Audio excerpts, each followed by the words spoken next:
What we do here is go back. De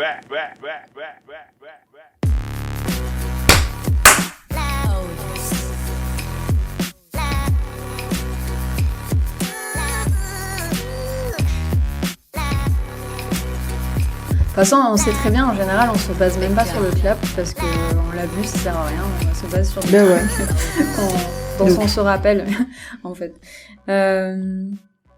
Bonjour Clara. Mais bonjour Marie.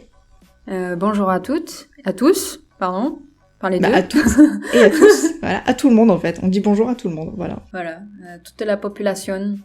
Tout à fait. Donc on se retrouve aujourd'hui pour un nouvel épisode de Contre-Label, notre podcast. Et aujourd'hui on va parler d'un défi film. Ouais. Après 3 semaines de vide un peu. Voilà, d'absence. Ouais. D'absence, non, voulu, hein.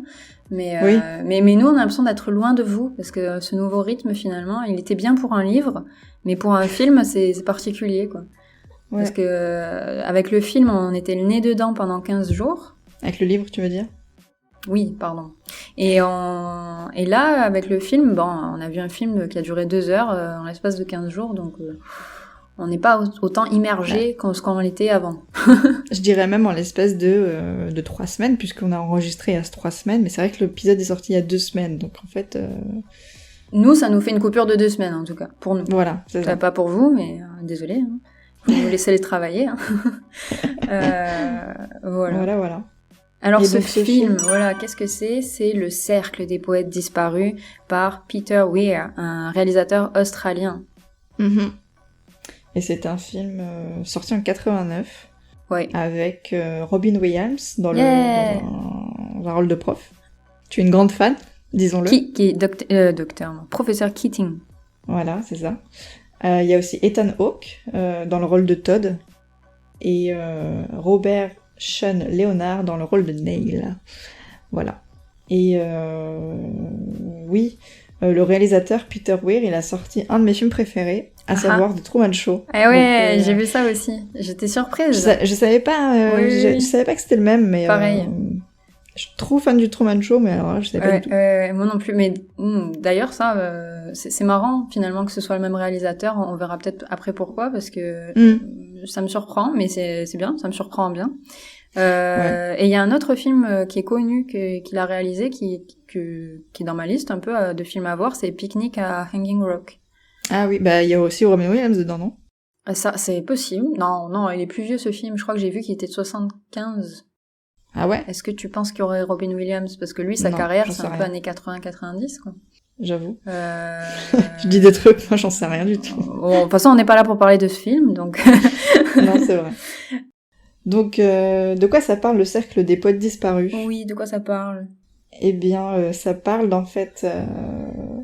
Alors, ça parle d'un groupe d'élèves, et on est surtout sur le point de vue de Todd, donc joué par Ethan Hawke, et ils sont tous dans une école super prestigieuse, enfin dans un lycée prestigieux, et en fait c'est la rentrée, et il y a un nouveau prof de littérature, Monsieur Keating, interprété par Robin Williams comme on l'a dit, et en fait c'est un prof un petit peu particulier, qui a des méthodes peu conventionnelles, surtout pour une école de ce standing, dirons-nous, et il va un peu bouleverser la vie de ces jeunes lycéens, fils à papa pour la plupart. Oui. Et voilà. Et juste avant qu'on rentre un peu plus dans l'épisode, on va vous parler d'un événement spécial pour le podcast Contre-Label. Donc c'est bientôt, dans 10 jours, le vendredi 23 avril, Clara et moi-même, nous allons faire un live sur la plateforme de streaming Twitch. Voilà. On espère que vous connaissez, parce que comme ça vous pouvez nous rejoindre. En fait, c'est comme la télé. C'est comme la télé, sauf que c'est sur Internet, imaginez ça. Voilà, il y a juste un compte à créer et rien à faire. Vous n'avez pas besoin de payer ni rien, je sais, moi. C'est hop, vous créez un compte, hop, vous allez à la télé, et vous nous avez, nous, à la télé, c'est génial. Et vous pouvez interagir avec nous. Voilà. Et donc pour ça, on vous encourage à regarder le film si vous l'avez pas déjà vu. Et à faire des retours avec nous, ce sera cool, on essaiera peut-être faire des petites activités, on verra, enfin voilà, on a envie d'avoir un petit moment pour partager voilà. avec les gens qui nous suivent, quoi. Voilà, et ce live, ce sera sur la chaîne CR Clara, qui est ma propre chaîne à moi. Voilà. Non pas que je fasse des lives spécifiques. Voilà, elle m'invite sur sa chaîne, dans son écran. Voilà, tout à fait. Donc on répète, CR Clara, le vendredi 23 avril, à quelle heure ? À 20h. À 20h, voilà, heure de Paris. Oui, heure de Paris. Et ben on vous attend nombreux. Voilà.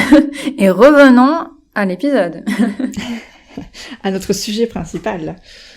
Alors oui, effectivement, l'histoire. Voilà, donc t'as très très bien résumé l'histoire, oui, du film. Mais j'avais envie, avant de rentrer un peu sur le cœur du film et sa morale et les personnages, tout ça, j'avais envie un peu de parler de la structure du film. Et c'est pour ça que ça me surprend que ce soit le même réalisateur qui ait réalisé le Truman Show, en fait. Ah ouais. Parce que j'ai été un peu déçue, tu vas me dire si c'est ton cas aussi, par un peu l'amateurisme, finalement, du film, dans sa réalisation et la composition et tout ça. C'est-à-dire que c'est un film qui dure 2 heures, et je sais pas toi, mais le temps, il passe très vite. C'est-à-dire, il pourrait se passer tellement de choses aujourd'hui dans un film de 2 heures en 2021, et dans ce film, il passe presque rien, en fait, pendant 2 heures. Enfin, c'est mon impression, d'accord ? Alors, c'est peut-être que la mienne, hein, mais...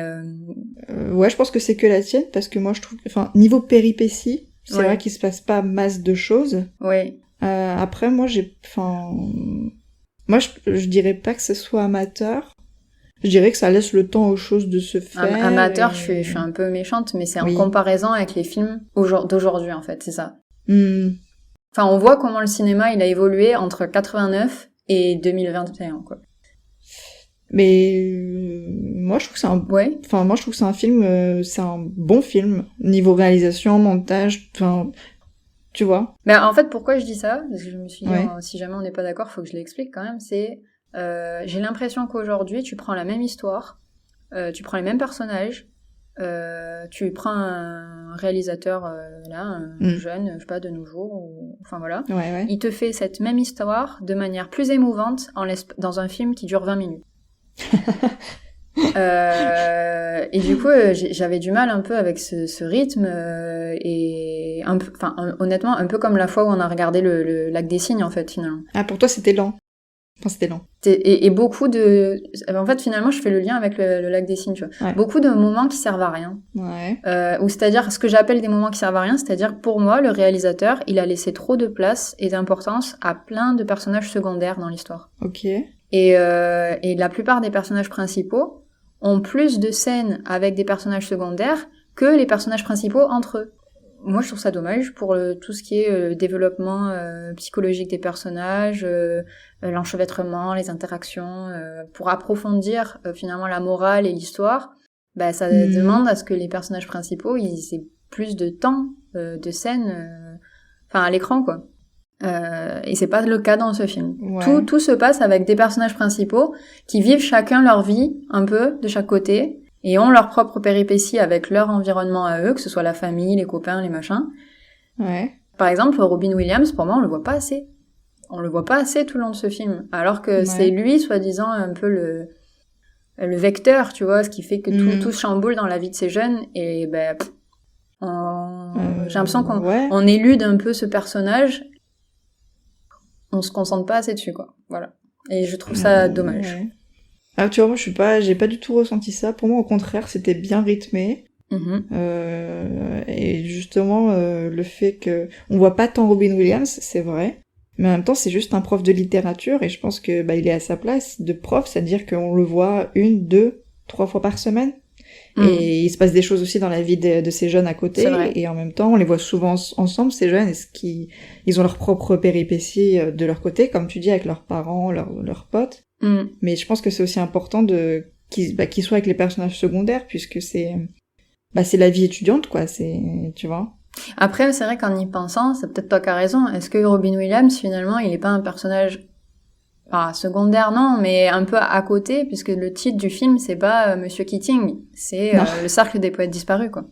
Donc, effectivement. Mais en même temps, le rôle de Keating, de Robin Williams, est capital, mais comment dire, Il est pas central, peut-être. Bah, il est central peut-être dans la vie des personnages, dans leur manière de penser, mais en réalité, c'est qu'un prof, quoi. Oui, mais c'est ça, mais c'est là, je pense, où je te rejoins, c'est qu'en fait, oui, Robin Williams, il est pas... Il a un impact fort, mais... Il influence ce cercle des poètes disparus, mais c'est vrai que c'est les jeunes du cercle des poètes disparus qui sont les personnages principaux, finalement, oui. Alors d'ailleurs, le cercle des poètes disparus, il faut savoir que c'est la petite bande formée par les personnages principaux et secondaires, quoi, des élèves. Qui se rencontrent le soir. Voilà, ils font des choses. Ouais, ils font des choses. On peut pas dire ce qu'ils font. Non, ils font de la poésie, voilà, ils fument, ils boivent de l'alcool. Ils vivent leur vie des jeunes, quoi. Parce qu'ils sont dans un lycée, moi j'ai retenu au début du film, mais tellement... C'est quoi le terme? C'est pas cartésien? Si? Non? Non, je cherche je couperai sinon au montage. Ils sont dans un lycée... Ouais, comme tu disais au début, très conventionnel, mais avec des traditions lourdes. C'est typiquement, ça rappelle les grandes écoles américaines, type Harvard, Princeton, de toute façon, Yale et compagnie. Il est cité dans le film à un moment donné, Harvard, c'est la suite logique pour ces étudiants-là, ces lycéens-là, quoi. Et on voit bien au début du film, ça m'a marqué, ils portent les 4 piliers sous forme d'étendard lors d'une cérémonie de rentrée, je crois, pour l'école. Et tu vois que le premier étendard, et le réalisateur fait bien focus dessus, c'est le mot tradition. Et là, tu fais, oh là là, ça y est, c'est lourd. Ça commence, tu vois. Alors, on a compris, on pose les bases, quoi. Ouais, voilà. Et d'ailleurs, il y a un moment que j'aime bien dans l'ouverture au début du film. Au moment où apparaît le titre à l'écran, ils sont en train d'allumer un cierge. Et t'as un professeur qui dit à ce moment-là, au moment où ils allument le cierge et on voit apparaître le titre du film, la phrase c'est « Revoyons le mouvement ». Et ça, j'ai trouvé ça parfait par contre, en termes de réalisation. Ouais, je trouvais ça très très bien fait. Parce que finalement, c'est toute la trame du film, quoi. C'est revoir le mouvement pour ces jeunes un peu, quoi, finalement. C'est vrai. Ça, c'était bien fait. Ça, j'ai bien aimé. Et donc finalement, ce prof Keating, en quoi est-ce qu'il est si important pour ces jeunes? Bah, c'est que en gros, lui, il est peu conventionnel. Il est peu conventionnel. Il apparaît un peu comme bizarre, même dans les yeux des profs plus traditionnels. Et en fait, ce qu'il va faire lui, ce prof Keating, c'est dire à ses élèves, pensez par vous-même. Carpe diem, vivez le moment présent, etc. Et en fait, c'est de là que ça va un peu tout... C'est de ça que parle le film, en fait. C'est penser par soi-même et... comment on dit en français? Stand up for yourself, quoi. Oui, en plus, j'ai l'impression qu'on a déjà eu cette conversation. Prends place, je sais pas. Oui, on avait déjà cherché ce mot. Quelque chose comme ça. Tenir sa position, avoir ses propres opinions, savoir dire oui ou non, tout ça, quoi. Ouais, prendre place, j'ai que ça qui me vient. Ouais, voilà, prendre place. Prendre ses décisions. Mais d'ailleurs, c'est pourquoi on est venu à voir ce film, finalement, c'était à cause grâce à une citation du film qui nous avait plu en anglais. Où Robin Williams dit à ses élèves when you read, don't just consider what the author thinks, consider what you think. Et du coup en français c'était traduit par quand vous lisez, ne laissez pas l'auteur décider pour vous, non, c'est à vous de décider, mais décider en termes de pensée, quoi. Oui, voilà, c'est ça. En gros, ne prenez pas ce qu'on vous donne, ce qu'on vous sert sur un plateau comme acquis. Faites votre propre jugement, soyez critique, soyez juge, tout ça. Voilà. Et c'était un peu une phrase qui nous a un peu guidés dans l'idée de ce podcast, quoi. Ouais, c'est ce qu'on aime faire en fait, parce qu'on trouve ça vrai et juste. C'est parce que mais en fait du coup j'ai envie de revenir un peu à notre intro. Oui. Attends, je vais rechercher notre texte de présentation du podcast, parce qu'on l'a jamais lu, donc autant le faire. Oui, c'est vrai. C'est parti. Non, vas-y. Attends, est-ce que c'est le bon? Avez-vous l'âme rêveuse? Une douce mélodie résonne dans votre oreille. Vous souhaiteriez ne jamais pouvoir l'oublier. Le souvenir d'un film, une scène qui a marqué votre enfance et vous suit aujourd'hui pour toute une vie. Ces moments valent tous les prix Goncourt, toutes les rentrées littéraires, les Césars, le Panthéon. C'est votre monde à vous, explorez-le. On va s'arrêter là. Oui. Ça représente bien notre esprit, quoi, vous comprenez, du coup. De revoir des classiques, de les un peu les réétudier, finalement, de voir si on est d'accord ou pas. Est-ce qu'on le met au rang de classique et parfois, ou même de chercher peut-être des œuvres peu connues, mais qui, pour nous, dans notre cœur, ça a fait vibrer quelque chose, vous voyez. Voilà. Et ça, on le retrouve dans le film, quoi. C'est vraiment ça, hein, le cœur du film, c'est de laisser ces jeunes gens vivre leur passion, quoi. Et pas de se cantonner à les leçons de base d'algèbre, de trigonométrie, je sais quoi, moi, pour faire des carrières de médecine, de commerce, de droit, comme l'attendent leurs parents. Voilà, pour succéder généralement à papa à la tête de l'entreprise, quoi. C'est ça. Et on n'attend surtout pas d'eux à se rebeller, quoi. Oui. Ah, d'ailleurs, j'ai vu ça, j'ai oublié de le noter après, mais j'ai vu que le livre du film, en 2016, a été banni dans un lycée américain, je crois. Ah bon? Parce que justement, considéré comme vouloir susciter la rébellion dans l'esprit des élèves contre leurs professeurs. Sérieusement? Et là, j'étais là. Sérieusement? Et vous avez rien compris, hein. Ouais. Voilà. Non, mais parce que c'est facile de revenir toujours à la rigidité et au contrôle et aux règles, parce que le cadre, voilà, c'est facile. On met tout le monde dans des cases et comme ça, on a l'impression que tout va bien et tout. Si on n'est pas tous dans le même état d'esprit, ça fait peur et on comprend pas et du coup, on n'accepte pas et c'est là que souvent ce genre d'école est là pour recadrer et avec les parents qui sont dans le même état d'esprit derrière. Voilà, moi ça m'a bien rappelé toute ma scolarité, hein. J'étais dans un collège lycée privé. Et puis j'avais pas le choix, quoi. Voilà. Et c'est genre non, mais moi j'aimerais bien aller dans un lycée Normal. pro et faire peut-être art appliqué ou alors faire sport études. Non. Tu vas jusqu'au bac. OK.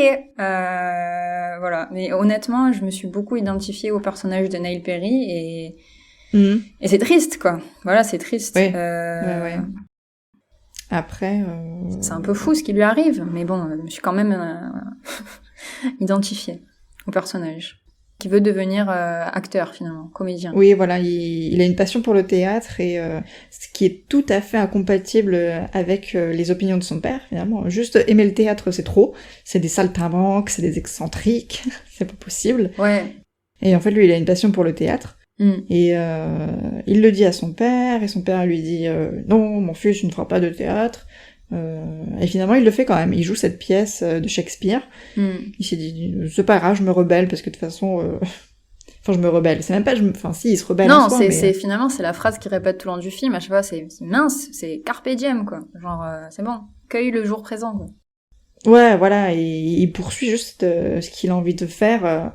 même si c'est juste jouer une pièce de Shakespeare, quoi. Voilà, il s'écoute lui-même, quoi, au lieu d'écouter son père. Et le destin tout tracé qu'il a pour lui, quoi. Mais je sais plus, mais par contre, entre le père et le fils, moi, ce qui m'a le plus ému, c'est que la problématique du père, c'est l'argent, en fait. C'est que finalement, par rapport aux autres élèves qui vont dans ce lycée, lui, il est pas dans une situation, et il est pas issu d'une famille aisée. Du coup, son père, il s'est toujours démené pour être là où il en est aujourd'hui et pour tenir la famille et du coup, pour lui, c'est évident que son fils doit continuer ça parce que il veut pas voir son fils retourner pour lui ce qui est à zéro, quoi. Il veut pas que l'ascenseur social redescende, quoi. Et en fait, là où moi là ça m'a ému parce que tu vois le fait que finalement le père il fait pas ça juste c'est pas pur égoïsme parce qu'il a une lubie pour la médecine. Tu comprends que c'est vraiment parce qu'il a eu il en a chié en fait. Il a subi sa pauvreté, j'imagine plus jeune, et il en est sorti. Et du coup, pour lui, c'est vraiment une blessure avec laquelle il a dû grandir et qu'il a poursuivi toute sa vie. Et pour lui, le trophée à la fin, ce serait que son fils fasse de même, quoi. Oui, voilà. Il veut pas que il veut que ça continue, quoi, et que son fils, entre guillemets, ne gâche pas ça, quoi, de son point de vue. Ouais. Après. Mais alors que finalement, si on regarde, il a réussi quelque part si son fils peut se permettre d'avoir d'autres ambitions que ce que lui il a eu. Mais ça, il veut pas le comprendre parce qu'il a trop peur. Et en fait, on voit que le père, il réagit par la peur, quoi. Il réagit par la peur et il réagit pas par l'amour, on va dire. Ouais. Et c'est triste. C'est triste, très triste. Voilà, très très très très triste. Ouais, voilà. Ouais. Et d'ailleurs, je trouve que le véritable message du film, plus que Carpe Diem, etc., c'est un peu pour dire que l'éducation sert aussi à penser par soi-même, en fait, à être libre de ce genre de tradition, de modèle de pensée, d'être libre de la dissertation avec intro, première partie, deuxième partie, conclusion. Et je trouve qu'en fait, dans le film, je trouve que c'est pas si explicite que ça. Je sais pas. Par rapport à Keating. Je trouve que ils insistent beaucoup sur Carpe Diem. Oui. Sur ça. Alors ça c'était un reproche dans le film, je trouvais, c'est que parfois on passait très vite sur des citations qui étaient impactantes. Donc moi je faisais pause et je notais les citations. Ouais. Et en fait on entend une seule phrase tout le long du film, c'est Carpe Diem, quoi. Et t'as envie de dire, mais il y a pas que ça qu'ils ont appris les jeunes, en fait, avec ce prof. Et c'est dommage. D'ailleurs c'était un peu dans ma critique de réalisation finalement du film. On devrait revenir un peu sur certaines autres leçons que juste Carpe Diem, et un peu marteler le spectateur avec ces leçons-là, quoi. Plutôt que juste, il te sort une phrase, c'est classe, mais si tu t'es pas concentré au moment où il l'a sorti, t'as pas retenu le truc, quoi. Tu passes après. Il y a juste une phrase, je crois qu'il répète à 2 reprises d'affilée. À un moment donné, on voit une scène où il est assis avec les élèves autour de lui, et il fait exprès de répéter la phrase, justement, pour que ça rentre dans leur esprit, c'est que le prodigieux spectacle continue et que tu peux y apporter ta rime. Et il fait exprès de répéter ça. Et là, c'est la seule fois où finalement, dans la réalisation, on fait exprès d'insister sur une leçon, quoi, du film. Et là, j'ai apprécié. Mais c'est vrai qu'ils mettent vachement l'accent sur Carpe Diem. De Whitman, d'ailleurs. Oui. Et en fait, je trouve que les élèves, ils n'ont pas tant compris que ça, en fait. Quand ils font les malins, tu sais... devant les profs avec le coup du téléphone. Oui, mon Dieu. Et après, le prof Keating leur dit non, mais ok, Carpe Diem, mais faites pas trop les malins non plus, quoi. Genre, soyez un peu, voilà. Et je trouve qu'en fait, le prof, il balance ses phrases, ses leçons, etc. Et en fait, il les désamorce. Quand il y a un problème, il les désamorce en une phrase. Oui, mais faites pas trop les malins. Et après, en fait, je trouve que ça passe un peu à la trappe et je trouve ça pas très bien fait. Tu vois, tu me rejoins un peu finalement sur la critique du film. Je te dis, j'ai l'impression que tout va très vite. En fait, les moments importants sont un peu esquivés, quoi. Genre, on les passe très vite et on se concentre trop sur des moments. T'as envie de dire, c'est secondaire, quoi. Genre quand il fait la soirée où il est arrosé et je sais moi, un des jeunes. J'ai envie de dire, mais pourquoi on passe 1000 ans sur ça ? C'est bien, ça du coup ça fait un peu teen movie, quoi. Mais pour moi c'est pas le but de ce film, quoi. On a compris que c'était pas un teen movie, alors pourquoi faire comme si c'était un teen movie ? Je pense qu'il a quand même une petite ambition de teen movie, mais pas non plus. Mais c'est un film, je trouve, qui est dans la demi-teinte, en fait. C'est un film qui veut... Entre deux, quoi.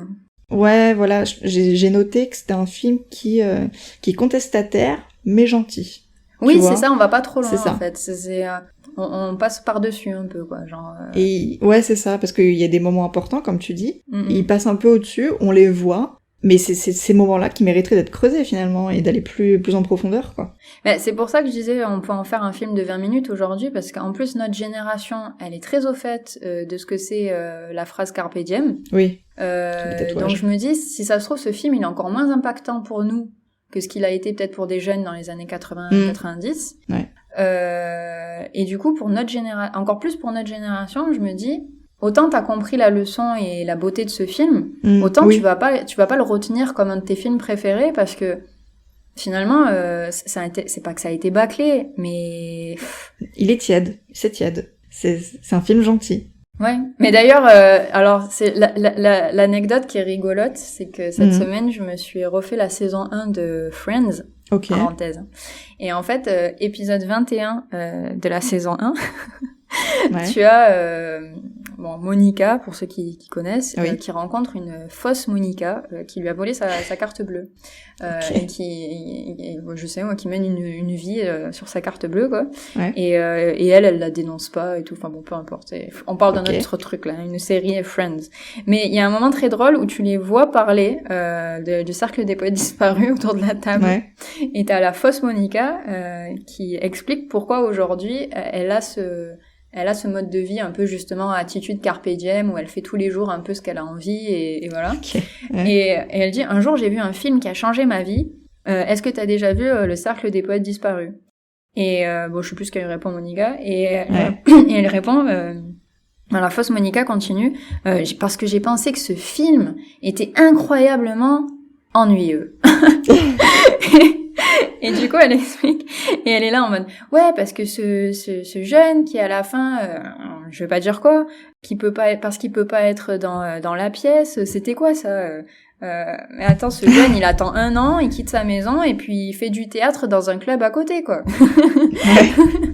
Et j'étais là en mode, trop drôle, trop bien, en fait, que là, je regarde cet épisode, parce que, au moins, j'ai une opinion des réalisateurs de Friends, sur le film, tu vois. Ouais, c'est très précis. Et en fait, on se rejoint. Oui, finalement, c'est pas le film du siècle. Voilà, il est bien pour la morale. Moi, il m'a plu pour la morale. C'est un beau film. Ouais. Voilà. Ouais, je trouve que c'est vraiment un beau film. C'est très inspirant aussi, on va pas se mentir, hein, mais ça reste gentil et limite naïf parfois, quoi. Oui. Mais surtout, voilà, quand je te parlais d'interaction entre les personnages principaux, c'est que là où c'est pas approfondi, développé, ni complexe, finalement, c'est quand tu vois les jeunes, comment ils deviennent amis au début du film. Oui. En l'espace de 2 phrases, ils sont déjà tous meilleurs amis, quoi. T'as envie de dire, c'est ça la vraie vie d'un lycée? Vous allez bien? J'ai pas compris comment Todd, il est devenu ami, alors, avec ses potes. Avec Neil, même, j'ai pas compris. Ouais. Alors, ok, ils partagent la même chambre, mais le mec, il est super timide, renfermé, tout ça. Waouh. Mais là, t'as envie de dire, le réalisateur, il a jamais passé sa vie dans un lycée américain dans ces années-là, c'est pas possible. Ouais. Avec tous les films qu'on a à côté, justement teen movie, où tu vois la complexité des relations pour des adolescents. Je veux dire, même dans la vraie vie, quoi, quand t'arrives dans une nouvelle classe, tu connais personne, ça met du temps, quoi. Voilà, c'est surtout quand t'es un personnage renfermé comme Todd, tu te fais pas des meilleurs amis comme ça, qui t'invitent à alors quand tu comprends le personnage de Neil, qui justement qui est très sympa finalement et très ouvert, tu te dis pourquoi pas? Mais quand même, en fait, on voit pas dans les scènes à quel moment ils tissent leur amitié. Et c'est ça qui est, pour moi, qui est dommage, quoi, finalement. Ouais. C'est comme ça. C'est les scènes que j'aurais aimé voir, tu vois, plutôt que les autres scènes, je te dis, qui sont un peu secondaires, avec les personnages secondaires, où t'es là, c'est bien, alors, moi, tout ce qui était par rapport avec le personnage secondaire, avec la fille dont il est amoureux, là. Ouais, voilà, en particulier ça. Non, mais ça... C'est vraiment... oui, bon. C'est là où t'as envie de dire c'est un teen movie, mais genre de base, quoi. Alors, il y a de base, genre téléfilm qu'on pouvait regarder l'après-midi quand on n'avait pas école, quoi. C'est là, pour moi, le script était pas intéressant. Ouais. Bon, par contre, j'ai retenu plein de citations et d'auteurs que aujourd'hui j'ai peut-être envie de lire, tu vois. Que j'ai noté de côté, voilà. Moi, il y a juste un truc sur lequel j'aimerais revenir. C'est quand même le professeur Keating. Je le trouve un peu gênant quand même parce que il a un peu cette figure. Il a une grande influence sur les élèves. Et c'est un peu une figure paternelle que eux ils ont pas. Oui. Et je trouve qu'il en joue vachement. Et il a un côté un peu narcissique, je trouve. Très subtil. Mais oui, il sait ce qu'il fait, quoi. Genre... Son surnom, c'est Capitaine, quand même. Oui, c'est vrai, je suis d'accord avec toi, ça m'a pas plu. Mais je crois que c'est le moment où il vient tirer les oreilles de celui qui a fait la blague avec le téléphone. Et justement, il fait la morale. C'est ça, il fait la morale, il s'adresse à eux. Et Non, ou je sais plus, à un moment, il répond pas. Ils appellent Monsieur Keating et il répond pas, il se retourne pas, ou... Oui. Et il attend qu'ils disent... Ah non, c'est au début, ça, du film, en plus. Il attend qu'ils disent capitaine pour se retourner. Je suis d'accord avec toi que ce moment-là, il était bien narcissique. Ouais. Genre, ah ouais, le gars, quoi. Au début, il fait la blague que s'ils veulent, ils peuvent l'appeler capitaine. Et en fait, c'est pas s'ils veulent, finalement. C'est vraiment... Ouais. Non, mais en fait, tu vas jouer à mon jeu. Tu vas devenir voilà, c'est ça. Mon second. Ouais, c'est ça, mon subordonné, quoi. Ouais. Et genre, je suis d'accord avec toi. Et en fait, et c'est peut-être là où ce serait intéressant de se concentrer plus sur le personnage de Keating, parce qu'on voit qu'il est affligé à la fin du film par ce qui s'est passé, et que du coup, limite, il a peut-être envie de remettre en question sa carrière de prof. C'est vrai. Mais en fait, on le sait même pas s'il a envie. On le découvre même pas parce que l'attention n'est pas sur lui dans le film, encore une fois. Ouais. En gros, pour le staff de l'école, c'est que Monsieur Keating a poussé les élèves à trop penser par eux-mêmes, à trop faire carpe diem, et en gros, il leur a enseigné les mauvaises choses, parce que les élèves n'ont pas compris finalement vraiment le message, ils l'ont pris sans pincette, sans brut, quoi, de manière brute, et tu sens qu'à la fin, Keating, il est peut-être gêné par ça, ou il se dit merde, j'ai fait une bourde, et en même temps, ses élèves lui rendent hommage à la fin. Oui, c'est ça, il lui rend hommage quand même. Mais je crois pas qu'il pense avoir fait une bourde, en fait. Mais je pense qu'il est juste triste de la situation, des circonstances, mais je pense, oui, en fait, finalement, non, il va continuer à faire ce qu'il a toujours fait, quoi. Au contraire, il est fier de les voir lui rendre hommage, donc... il a très bien vu que les élèves n'avaient pas compris vraiment son message, à cause du sketch du téléphone et machin, quand il leur dit non, mais faites pas trop les malins. Et finalement, même à la fin du film, ils ont toujours pas compris, en fait. Parce que ils passent d'un mode de pensée, tradition, machin, pour être omnibulés par finalement un prof qui... Oui, mais c'était peut-être juste pour les marquer, en fait, tu vois. Je me dis, après avoir eu un prof comme ça, t'es marqué, et du coup, même si tu reviens en enseignement standard, tu peux pas l'oublier, quoi. Mais c'est bien pour ça qu'il y a la scène à la fin, on le comprend, quoi. Je trouve qu'il y a quand même ce côté vraiment un peu narcissique de Keating, de les appeler capitaine, et même, tu sais, à un moment, ils sont dans la cour et ils font de la marche. Ils font de... Oui. Ouais. Et je trouve que c'est un moment où il prend vraiment ses élèves un peu pour des cons. Oui, clairement. Après, il est pas là pour être un personnage parfait, hein, sinon ça aurait été... Non, c'est sûr. Et puis même, de toute façon, les films, c'est pas là pour ça non plus. Mais il est là pour leur apprendre quelque chose, quoi, voilà. Après, la méthode, oui, elle est peut-être pas meilleure, finalement, que... Mais en plus, il faut replacer le truc, c'est dans les années 80, c'est un film de 89. C'est un film qui se passe dans les années 60. En plus. Oui, t'as raison, début t'as raison, 60. parce que je revois, oui, effectivement, en plus. Les voitures et compagnie. C'est un film des années 80, qui parle des années 60, tu vois, genre, déjà, quoi. Ouais. Donc, même si la méthode, elle est encore un peu old school, finalement, elle est déjà avancée, quoi, quelque part. C'est moderne, mais c'est juste qu'en fait, il a un double tranchant, quoi. Il est à la fois ce personnage dont les élèves sont omnibulés par son message positif, émouvant et inspirant et tout ça, mais d'un côté c'est aussi un être humain et tu vois qu'il est un peu narcissique, qu'il aime bien se faire aimer par ses élèves, tu vois.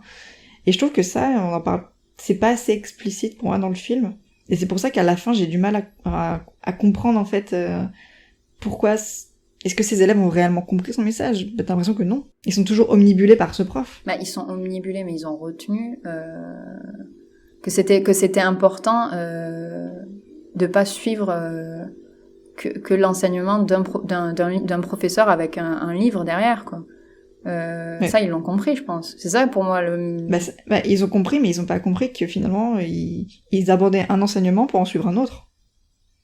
Et ils sont toujours aussi... Oui, là où je suis peut-être d'accord avec toi, c'est dire que s'ils avaient... En tout cas, Neil, il a peut-être pas compris. Parce que sinon, il lui serait pas arrivé, ça. Ce qui lui est arrivé. Oui, c'est sûr. Parce que les autres, je me dis, finalement, ils ont pas été aussi extrêmes, et ils se reviennent dans l'enseignement parce qu'ils ont compris que ils peuvent pas choisir parce qu'ils sont encore mineurs et tout ce que tu veux.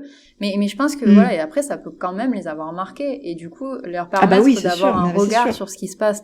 En fait, au moins ce qu'il a permis de faire, ce prof, c'est de leur faire comprendre qu'ils pouvaient avoir un autre point de vue.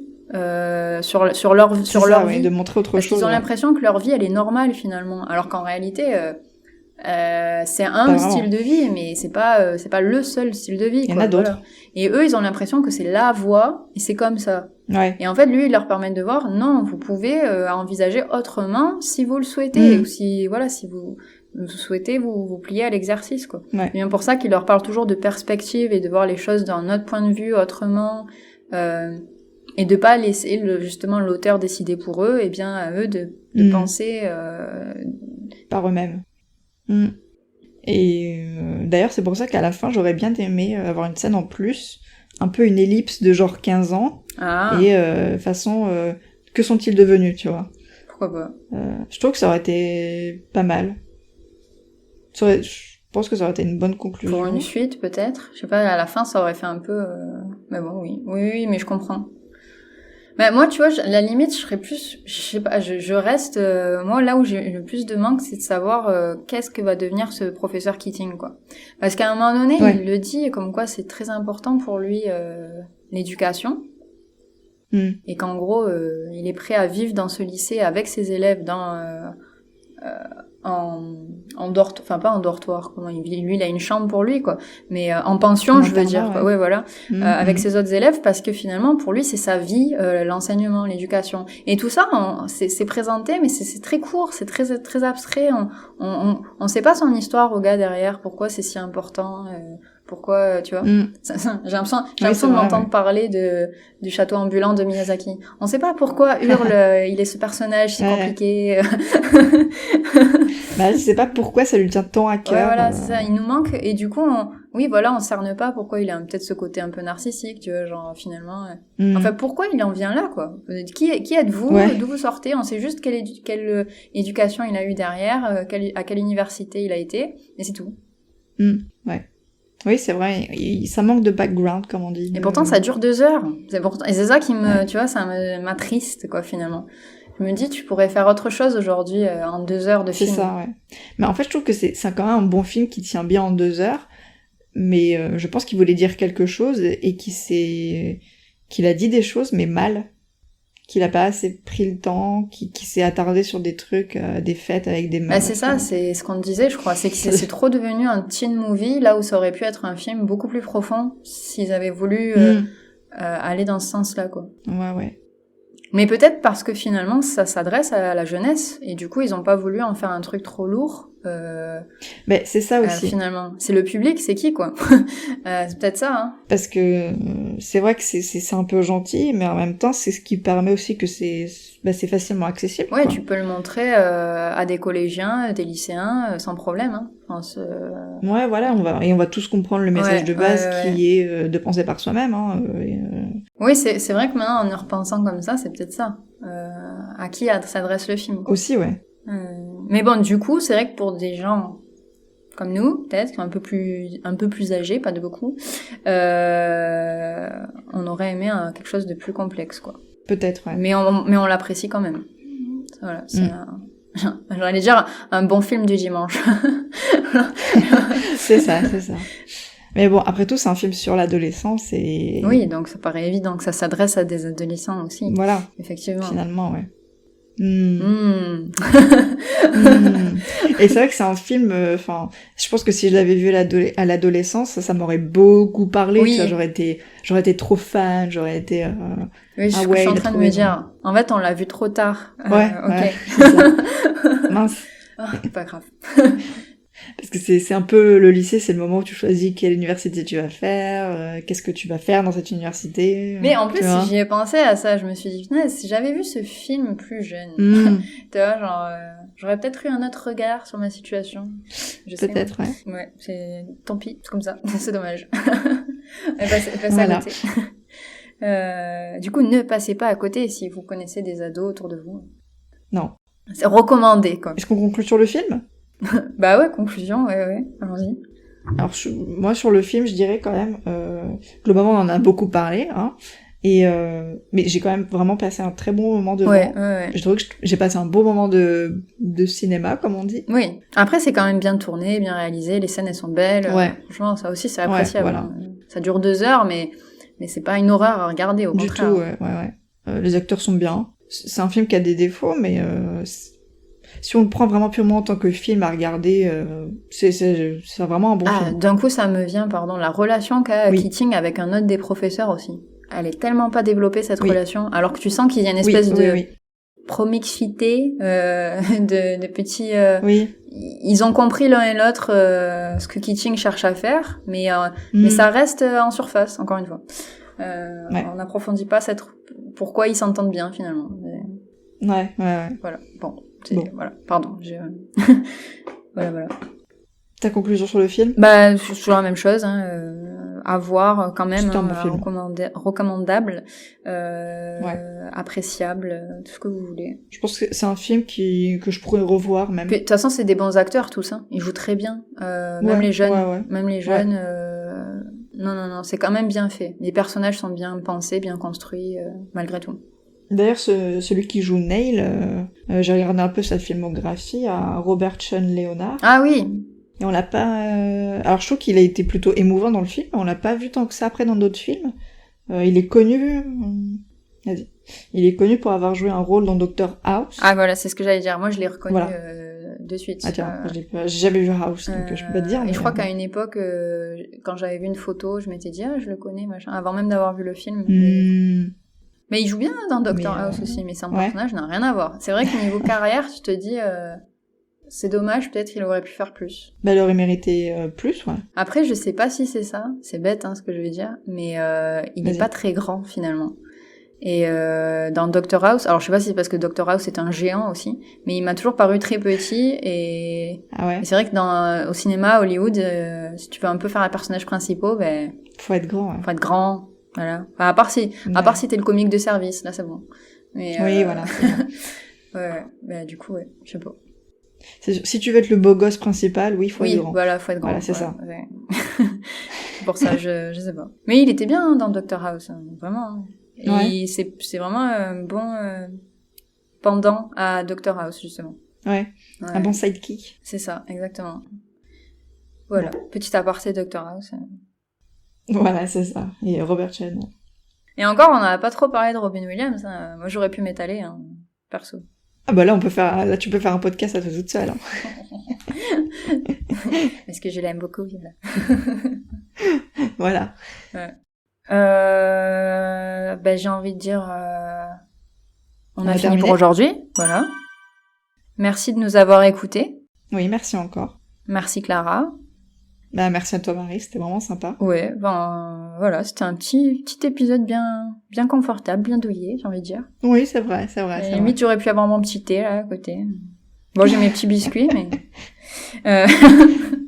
le feu au coin, tu vois, genre. Ouais, bon. voilà. La cheminée, tout ça. Voilà. Tout ça, finalement, c'est ça pour moi, c'est le film du dimanche, quoi. C'est vraiment le truc de confort. C'est vrai. Un film confort. nouvelle catégorie. Voilà, c'est ça. Bon, du coup, nous, on vous retrouve bientôt pour notre live, le vendredi 23 avril à 20h, on répète, sur Twitch. C'est Clara, c'est ça ? Tout à fait, c'est ça. Vous créez votre petit compte si vous l'avez pas déjà, et ça se par magie, vous pourrez communiquer avec nous dans le chat, en direct. Voilà. Ça, c'est cool. Et comme on a dit, on parlera du podcast, du film, et on verra des activités, tout ça. Ça sera fun. Même peut-être des autres épisodes de notre podcast si ça vous dit. Oui. On peut parler de tout. C'est l'occasion d'échanger en fait. Voilà. J'ai envie de dire un peu enfin quoi. Je veux échanger. Venez, n'ayez pas peur, on ne mord pas. On sera là au moins pour 3 heures. Donc si vous êtes en retard, c'est pas très grave. Franchement, on va passer la nuit avec vous. La nuit. Pour moi, il sera 22h. Donc voilà, je vais faire une petite soirée. Voilà. Voilà. Deuxième partie de soirée sur Twitch. Voilà. Donc, vous pouvez toujours nous retrouver sur les plateformes Spotify, Deezer, Apple Podcast, Google Podcast, Podcast Addict, YouTube et bien sûr notre site internet contrelabel.com. Voilà. N'hésitez pas toujours à faire des retours en commentaire, que ce soit sur YouTube ou le site, ou même auprès de nous directement si vous nous connaissez. Voilà.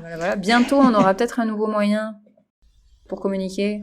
Voilà. On le garde de côté pour l'instant. Mais suspense. Donc n'hésitez pas, voilà. Donc venez au live peut-être, comme ça vous en saurez plus. Voilà, c'est ça. Et puis on a aussi une page Patreon. Si on a une page Patreon, voilà, 1€ symbolique par mois pour nous soutenir. Voilà. Et sachez qu'il y a quand même des contreparties. C'est pas juste... il y a des petites contreparties sympas. Voilà. Oui. Je ne sais plus ce que c'est, les contreparties, je dois l'avouer. C'est des petits bonus exclusifs, exclusivité, voilà. épisodes spéciaux. D'ailleurs, dans notre épisode, là, on a parlé un peu du lac des Cygnes. Sachez que c'est pas pour rien. Oui, c'est pas pour rien qu'on a parlé du lac des Cygnes. Il y a un épisode inédit déjà, de près. Petit teaser. Voilà, petit teaser. Voilà. Eh ben, à bientôt. Ben oui, à bientôt. À très vite dans ce live. Ou sinon, si vous pouvez pas y assister, le prochain épisode, il est quand ? Dans 3 semaines aussi. C'est-à-dire... Donc c'est-à-dire... On sera le 19 avril à l'écoute de ce podcast. Ou non, le 18. Le 19. On sera le 18, oui. 18. Et du coup, on sera le 9 mai. On sera en mai. C'est ça. Eh ben, ça va vite, voilà. Finalement. Eh oui, ça va vite. Premier épisode, il était mi-février, Clara. Enfin, épisode 0. Épisode 0, c'était fin janvier, meuf. Fin janvier, oh là là. Allez, bon, alors l'épisode 1, oui, ça devait être mi-février. Ça va trop vite, ça va trop vite. Mais nous, on s'amuse, on espère que vous vous amusez aussi. Voilà. Ouais, voilà. Bon, ben... Eh bien, à bientôt. Gros bisous, bisous. Bisous. On vous aime. Ciao. Ciao.